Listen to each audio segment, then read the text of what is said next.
ભૂપેન્દ્ર પટેલે તેલંગાણાના કરીમનગરમાં ભાજપ ઉમેદવારનો પ્રચાર કર્યો છે। સીએમ કરીમનગર પહોંચ્યા અને ભાજપના પ્રચાર રથમાં સવાર થઈ મોટી જનમેદનીને સંબોધી। આ પહેલા સીએમએ તેલંગાણાના કરીમનગરમાં ભવ્ય રોડ શો પણ યોજ્યો અને જેમાં મોટી સંખ્યામાં લોકો જોડાયા।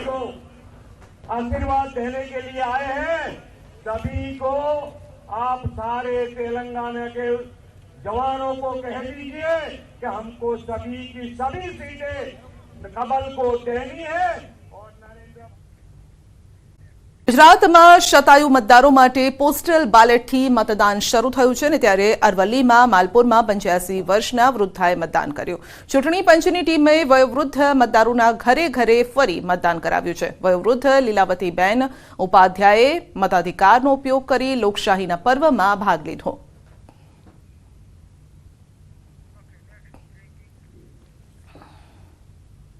પહેલા ભાજપમાં ભરતી મેળો હજુ પણ યથાવત છે। 200થી પણ વધુ સામાજિક આગેવાનો ભાજપમાં ભળ્યા છે।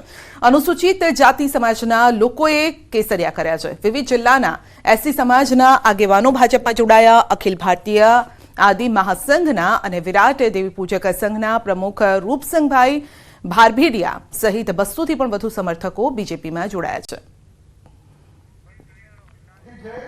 तो सीधा दृश्यों अमे आपने बतावी रह्या छे। 200थी पण वधु सामाजिक आगेवानो बीजेपी में जोड़ाया छे।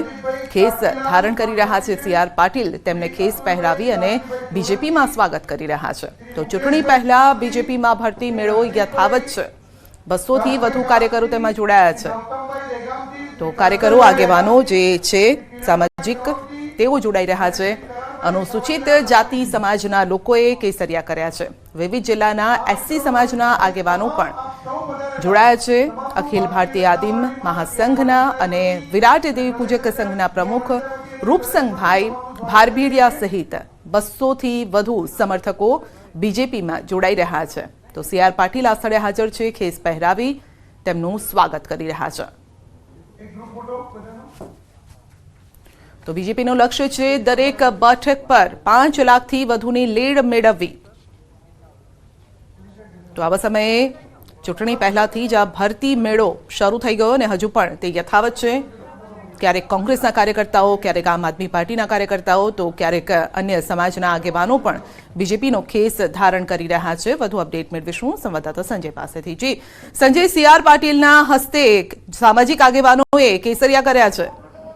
બિલકુલ, ભાજપમાં વધુ એક ભરતી અભિયાન જે છે તે આજે જોવા મળ્યું છે અને ગાંધીનગર કમલમ ખાતે ભાજપના પ્રદેશ પ્રમુખ સીઆર પાટીલને ઉપસ્થિતિમાં ને તેમના હસ્તે દેવી પૂજક સમાજના જે છે અલગ અલગ જિલ્લાઓમાંથી આવેલા આગેવાનો જે છે તેઓ અહીંયા પહોંચ્યા છે કમલમ અને કેસરિયા ખેસ ધારણ કર્યો છે। ભાજપમાં વિધિવત રીતે જોડાયા છે। રૂપસંગભાઈ જે દેવી પૂજક સમાજના આગેવાન છે ને તેમની સાથે અલગ અલગ આગેવાનો પણ અહીંયા પહોંચ્યા છે અને અંદાજે તેમના 200 જેટલા સમર્થકો જે છે તેઓનો જે દાવો છે કે 200 સમર્થકો જે સાથે તેઓ ભાજપમાં જોડાયા। જી સંજય, આપનો આભાર।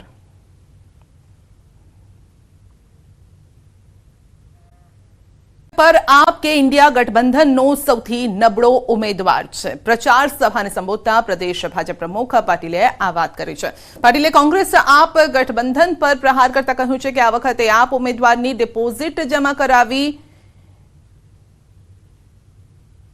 સાથે જ કહ્યું છે કે ભરૂચ લોકસભા જીતવાની તાસીરનો જીવતો જાગતો પુરાવો મનસુખ વસાવા છે।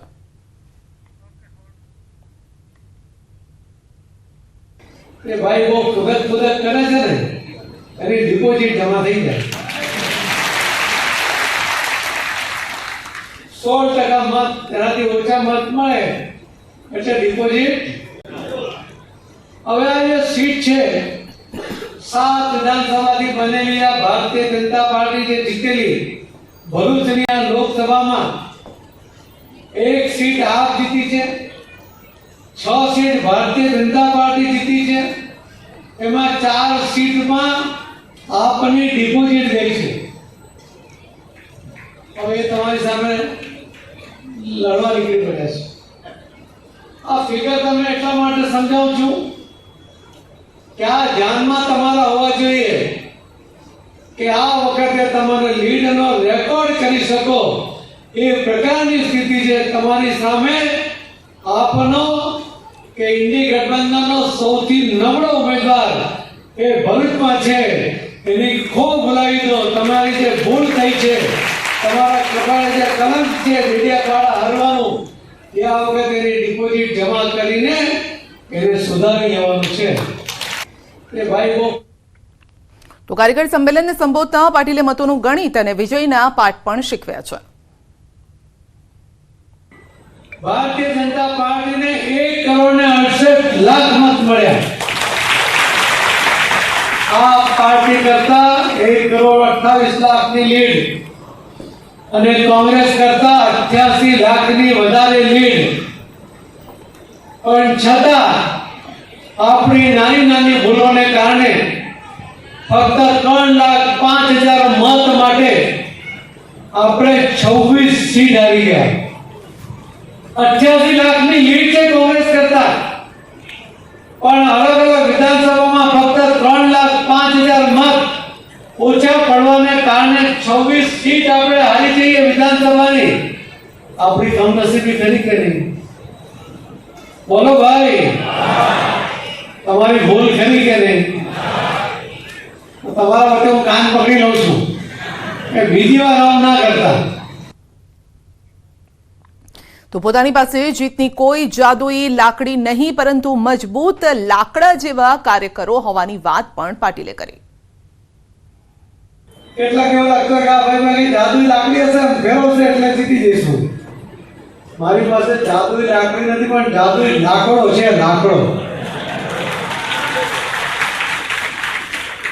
એ લાકડાને તમે જાણો છો? એ લાકડો એટલે ભારતીય જનતા પાર્ટીના કાર્યકર્તા. લોકો તો કોઈ બી વાતો કરે, પણ શું નિલેશ કુંભાણીએ પોતે કીધું છે કે હું બીજેપીમાં જોડાઈ રહ્યો છું?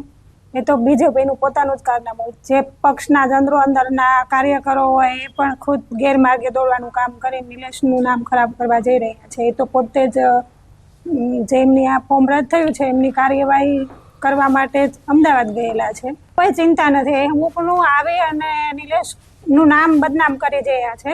અત્યારે એમને જ્યારે વોટ માંગવાનો હતો ત્યારે પક્ષ તરફથી વોટ માંગવા એ કાર્યકર્તાઓ કોઈ આગળ નહોતા આવ્યા, પણ અત્યારે જ્યારે ઉમેદવારને ખુદ એની જરૂર છે કે કઈ રીતે આ રદ થયું છે ફોર્મ, તો આપણે ઉમેદવારની સાથે રહીને બધી કમિશનર ઓફિસમાં અને જે કલેક્ટર ઓફિસ હતી ત્યાં તેમને જવું જોઈએ. એના બદલે ત્યાં કોઈ સાથે ન રહ્યા અને અત્યારે અહીંયા આવીને ઘરે આવીને પરિવારને બદનામ કરે છે અને ખોટે ખોટું નિલેશ કુંભાણીનું નામ જ ખરાબ કરવાનું હોય.